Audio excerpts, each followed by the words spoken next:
Talofa o tile sa teo matala te dotTV, whakatalofa tu whoki ki te malofa nau Tuvalu salalau I mai mo mai te ponei. Mo te ponei ka whakalonga tawa ki tala mai te akonga whaiki mua I te whenua te naku nukulaelae, pēnā whoki mo tala ki lunga I te aso mua mua o whipakinga I te volipolo, pēnā whoki mo nisi talaka.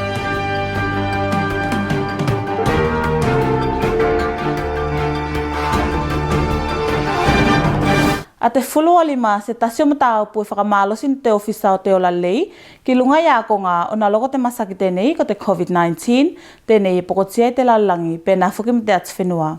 Tēnā whuki lote ki lunga a whai a ko ngā o te a ko ngā lasanga mua mua, o nukulaelai te whakamalosinga o tu mā sau katoa I tamaliki a ko ngā.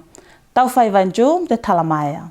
Te pule whai akonga I whaiki mua I nukulaelae, me I whai akonga kōkolo te whakamalosi, ko tamariki akonga ke iloane lātou te tāua te fulu o lima ke mā. Te whakamoemoanga ke mautakitaki ma whauwhau o whanau, te tāua te fulunga o lima I waitau tēnei, e puipui e te atu whenua mai te masaki whakamataku tēnei, ko te COVID-19. A te whakatelenga o te polokalame tēnei fulunga lima, pālo misi polokalame whakatele sālelo I akonga Ia, I taimi katoa ne, ko te, se whai pā ko te fulu lima te la loi mana kongina ne, ako tamariki whake ilon lātou, a taimi ko e tau I o fulu o tō lima, no te fulunga o lima e tau fulu ki sopo mo vai ne. Te tamariki akonga takotasi ni whai mai, me ao ngā kilo te proklame tēnei a te akonga. Aua e masaua whaelo ne ia o fulu sālea na lima, koi tuai a ia o kai. Fulu sālea ku lima ma koi tuai ma tō kai. A mea se whoke koi tuai au o ma tau ne wauna inu e toileti, au e masani sālea fulu ku lima. Pēnā whoke I whale au e fulu sālea ku lima ne, koi tuai au o kai, ka ma whai ki au mui nā whāko mana kofia kai tēnā fulu e ku lima. Patia te pule whai akonga, me isi se pokotianga ki te tama whainga lātou, o whakatū mau te proklame fulu lima tēnei a te akonga.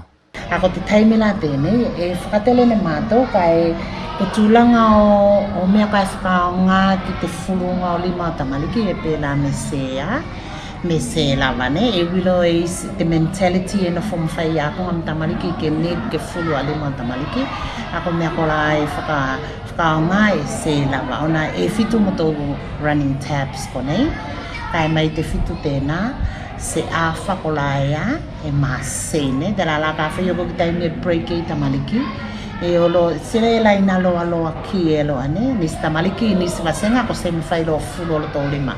Ka tonu mai lunga I te a, whale akonga tonu mai lo ki la lo I te whale break, ko se fulu olo tō lima ne, ako me kona me mea lo kai whakamalo si lo te I te akonga.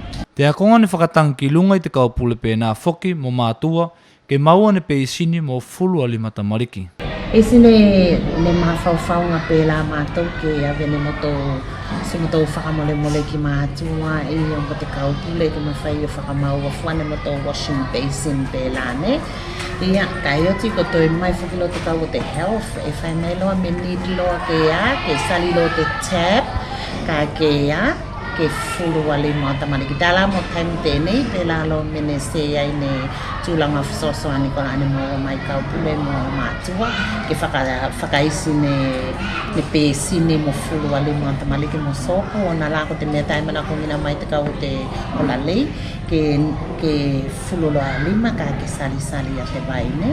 Ke sila ne po e mawhauwhaunga pēnā ke whai ne au whanga mo whakangai a te mea tēnei, ako te whakalawelawela ne, ko mea tau sene loa te akonga e se mawhai loa oa o isi ne. Ia, mātou nei ko I whai tali whakilo ki alawai o motou whale akonga, ka ti mawhai lōlua nono ki tūlanga o alawai te whale akonga, e se ai loa nei. E la e lasi te whakaonga o te vai, ako te vai whanukilo to I tani a mātou, e se lawa ne, ana la ko tūlanga mātou ne, ko te lockdown tēnei ko whai nei, whai mai ka se ai ne alawai e mawhai o maua mai, ke mawhai e ioa, o whakapiki alawai ke sila ne vai a tamaliki o maua, me o whai te polokalama tēnei, e se ai loa. Nei mātou ne, ko I whai kali atu lo ki ki te kaupule ke whakaisi ala vai a mātou. Kaisi whakine mo tō whakatangi ke mawhai o whakatua ane taps a mātou. I ta whate mo tō whale break tēnei ke mawhai e ioa. whakatele nei la polokalame kona te wash. Te programe tēnei e te akonga whaiki mua e tā ua kiloa. Te la ilunga whoki te lau mua nei. Te matanga aluenga te ola lei e whai sāle o tō programe pēnei mō tamariki akonga mai soloa ki te tā ua te tūmā sau katoa. E ti ngālo se ki oko mai te masaki whakamataku tēnei, kai tā ua te pui o tamariki mai tūlanga ko la e mawhai e o pisi te masaki. Tau whai vain mo tala dotTV. A tūlanga whakaloiloi o tino i lunga te internet e lasi ki tēnā whakapotianga ki tūlanga tau pisinisi pēnā whukilo mo tino taki toko tasi. Ko te tāgeti o te polokalame a kuakonga tēnei e whai ke whakailoa i te māsina whaunei. A Tuvalu se tasi o whenua o mālo kau whakatasi te Pasifika e toilo toi polokalame tēnei ko te Get Safe Online, te laga whakamaua mai nei at whakamatalanga tāua mua kuakonga ki tino whai pisinisi i te Pasifika mua e pokotia ne tūlanga whakaloiloi mai te internet.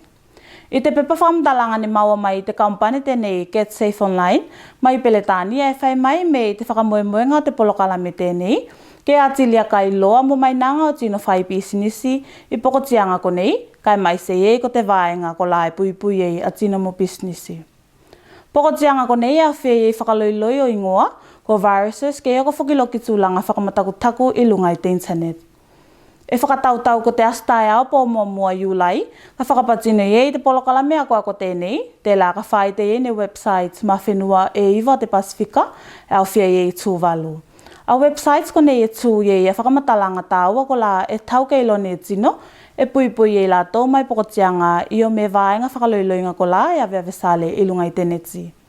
Li pōti e whai mai me te polokalame tēnei e whakatelelengina ne te kampane ko te Pacifica Communications mai te nau whisa i Fiji, ka e whakatupengina ne te UK Foreign mo te ofisa o mālo kau whakatasi i tēnā polokalame pui mea tau internet. Mai lunga te lasi o te manakonga ki mea tau whesokotakinga tau te internet, ko ala i a ofisa o Tuvalu Postal Limited o whakailoa kai whakamalosi a tino ke whakao ngā sevesi ko laia whakamaua mai ngina ne te kampane. Sau i lumaki tionam te katotoanga. Te service tēnei e te kampane, e whakamalosi lo ki tamaliki a konga ko lai whia whail dau mea konga i lunga i te netsi, ke whakao ngā te ofisa lātou te la e matala mai te walu tai au ki te whai te awhiawhi. Te kilonga te kampane ki whakao ngā ne tamaliki i tawanoanga tēnei, mai se la ie te taipanga whakalei o lo tau mea konga. Te tēnā lai mana ko print i o me whakao ngā whakalei nei a te screen e, whai ana li pōti. Mea pe la whakamatamaliki a konga i roto USB mo Tuvalu, mo so se tino a ka pame se mātua e mana ko o taipane assignments me ne so se meta e mana ko whakao ngā nei a te internet i mo te PC, e me whai whokenea me māua o ne te ofisa māua o whakatoka whaitu kona e se internet a shop pa mātou ke ma whai nei ko lua o whakao ngā ne. E si se kilonga fōa te kampane, ke mawhai o whai ne games si te ofisa, mo la tō ko la e whia ki tā whaonga i lunga i te netsi. Te la singa o tino ko whakao ngā 4G ne a mobile phone ko top up kono whalo i roto whale e se mawhawhanga tēnei ko i ola i loto i te moto a ofisa ke mawhai o whakao ngā ne computer ke mawhai o whai a games ne a mawhai whakao ngā ne mai so se tino ne ko tamaliki ko la mawhai o whakao ngā games ne a atila ko e lolo ne tamaliki a me walai whia la tui ko te mea ke no whai whakene māua māua o mau ne ala ngā sene whisosone ki runga i te kampane tēnei. Te pula te kampane ni whai mai, me i silon whātokanga a lātou ki tongi o service, ko la e whakamaua ne lātou i te konga internet tēnei. Internet ka whai e tasti tūla se lua tāla te telefona nei ne. Nā ko te normal charges lo te whakaonganga te internet, ako ka whaistina mana ko prints and documents, te la ko kese whakarotea, te charge o te napipa te live prints, te pepa kala ma te pepa te lase kala. Mo te waitaimi nei, te konga internet o te kampane ko se talai pō, o nā loko te solisoli sāle o te ofisa, a tea se ki ai nei se tino leo ke o nono whakalei ki tausinga o te ofisa i pō. Kai e ui ei, te ofisa e matalafua ki sostino te la e whia maina i tūlanga o servisi, ko la e whakamaua mai ni te kampane. Sawulu makitiona mo tala dotTV. Kai mo te toe tala, Te whakatau whainga i te volleyball mo te ipua te meis lua awhi lua sifulu ne ka amata i te whakawhiawhi o te asua nawhi i te kungata whaolo ai lalo i te henga. O nā lako te toko uke o timu fau ne whakamau me te whakatau whainga tēnei, te la te komiti whakatele ko whakaongani lātou a te kungata whawhuna futi kei whai e te whipakinga. Se ngatai ko nā ko whakaonga whukine lātou te kungata whaua nuk whetau mō whai e whipakinga whawhine. Te laoni mō ne kāmata i te whakawhiawhia nawhi te o tinga o ngā luenga, te la i te kodna patasi ne whipaki e a timu tangata A Police mo te timu fau saumalei mai lo whiangai i te Pool A. Te whipakinga ne tai pauloa te mālosi o te awa timu, te la i kuloa ki te whakatau whai ki te toe seti i te mawanga la te seti takitasi. Te toe seti ne whanom te timu a Police, te la i sifuli manakai ka e tolu te nasoa. I te kodna palua i te swawhitu ne whai e a whipakinga timu tangata i B, te la ne whipaki e te timu nanumea B mo te timu a Pinati, te la se kalapu fau ki te volipolo. Te seti mua ne whanomo Pinati, kai ko te lua o seti ne whanomo nanumea, i kuloa ki te toi whakatau whai ki te toi seti. I te whakaotinga ne whanomo nanumea te seti e sfuli manakai, kai iwa a Pinati.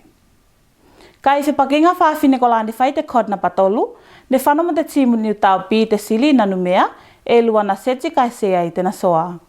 A whipakinga ka toko nei o laune whakatau whai ki te tolu seti, ka ko te komiti e talosia ke leia aso i loto i te vai aso ko te mea ke mawhai o whakatau nua a whipakinga.